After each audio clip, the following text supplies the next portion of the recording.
Hi, my name is Stephanie Ineh. I'm a doctoral candidate at the University of Maryland Global Campus.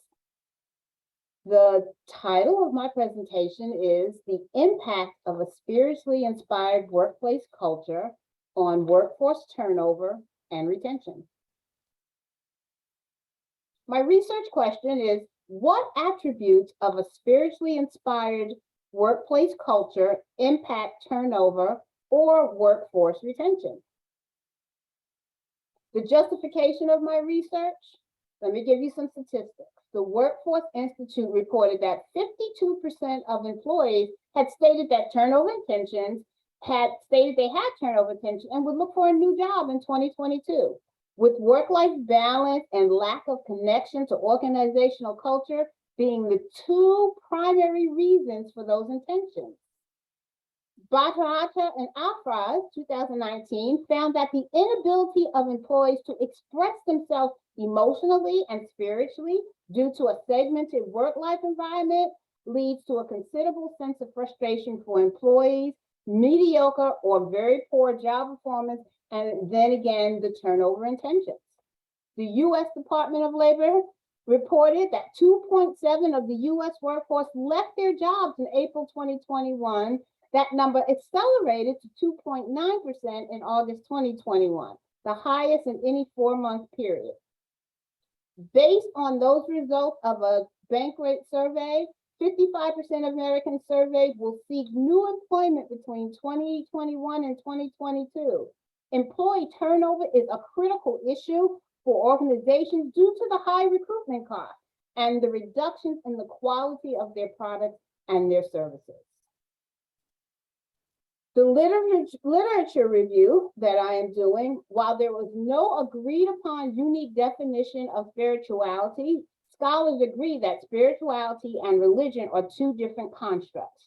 For the purpose of this research, spirituality is not defined from a religious context. Now, workplace spirituality and organizational culture. Workplace spirituality arises from the values, practice, and the discourse, that communication of leaders and managers within the organization. Leaders need to inspire a spirituality in the workplace, by creating an organizational culture that truly embraces the needs, the spiritual needs and values of their workforce, of their employees. Roker et al. 2021 suggests that the workplace spirituality is a mechanism for demonstrating the social good evident in an organization's image, mission, and vision. Employee spirituality. Employees bring to the workplace their spirituality, such as a need for trust, moral values, integrity, and commitment. Ignoring those spiritual needs may put the organization at risk of losing employees and potentially create an environment that's not going to be conducive to a healthy, productive workplace.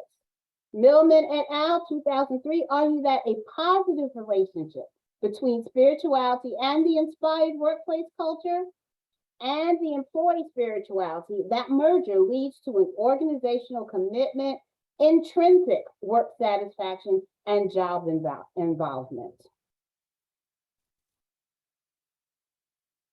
Turnover or turnover intention, intent to leave. Turnover intentions by employees signify a deliberate and conscious readiness to exit their present organization. That's followed by a search for other jobs and ends with leaving the employer. Employees leave organizations voluntarily when they feel emotionally and spiritually drained. Jigida et al. And Gotti 2017.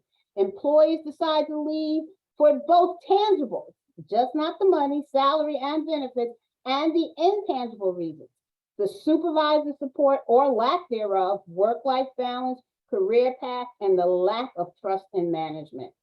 Employees are willing to stay, contribute, and commit to an organization when managers provide an environment that satisfies their spiritual needs.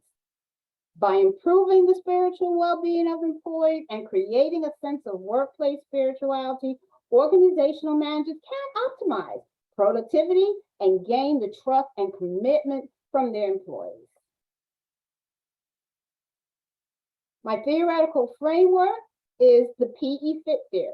The person, environment, or organization fit, PE fit theory maintains that people tend to prefer and thrive in environments or organizations that are compatible with their skills, their interests, their values, and other individual characteristics. The PE fit theory focuses on the interactions between individual characteristics and the environment, whereby the individual influences their environment, but also the environment also affects the individual. The conceptual framework I use is based on Milliman and Oshar 2017, who illustrates theoretical linkages to the dimensions of workplace spirituality, meaningful work, community, the organizational alignment, with the three aspects of the PE fit theory, which is person to job, person to group, and person to organization. Person to job elements represents characteristics that include skills, abilities, values, personality, and personal needs, goals, and interests. Person to group includes job demands, goals, culture, vocational norms, and a fit to person to organization can result in organizational commitment, job satisfaction, and reduced turnover. When I looked at my framework model, you see the three levels: person to job, person to group, person to organization, employee, supervisor, and team member, and then the managers.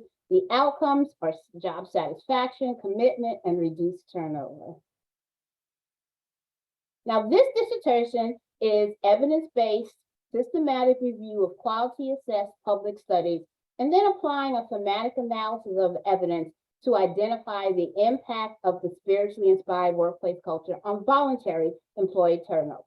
Generally, systematic reviews are the cornerstone of evidence-based management. They're characterized by retrieving, appraising, synthesizing, and reporting on existing knowledge and evidence to inform decisions about a management concern.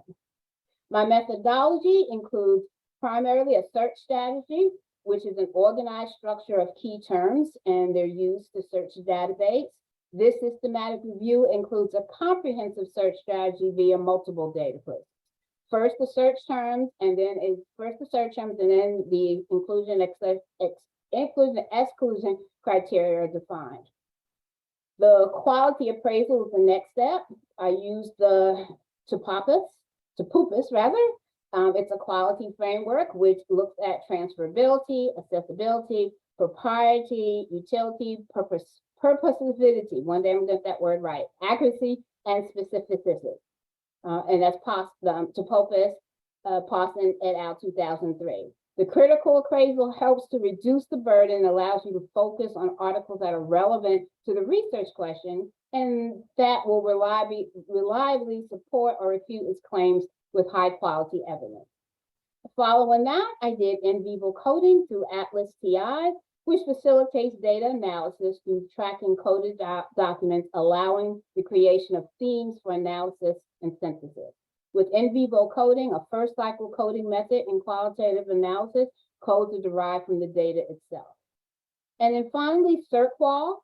CertQual aims to transparently assess and describe how much confidence decision makers have and other users can place in the individual review findings from the synthesis of qualitative evidence.